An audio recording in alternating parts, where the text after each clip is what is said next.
Nilinaw ng PHIVOLCS na hindi maapektuhan ng mga fault sa Pilipinas kasunod ng magnitude 7.5 na lindol sa Taiwan. Ayon kay PHIVOLCS Director Teresito Bacolcol, walang magiging koneksyon ang naturang pagyanig sa mga aktibidad ng earthquake generators sa Pilipinas.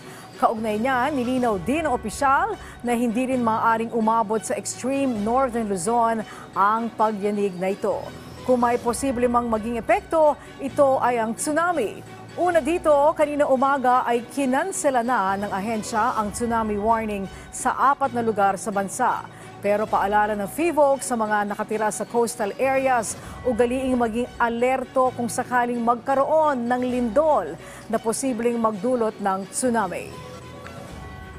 Earthquakes are random events at wala pong koneksyon yung paglindol sa Taiwan sa magiging activity ng ating mga earthquake generators dito sa Pilipinas.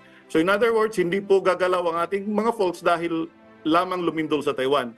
Kung lilindol man dito sa atin, ang dahilan dito ay active ang ating mga faults. We have no more time to issue the advisory since it will take just at most 5 minutes bago dumating yung tsunami waves.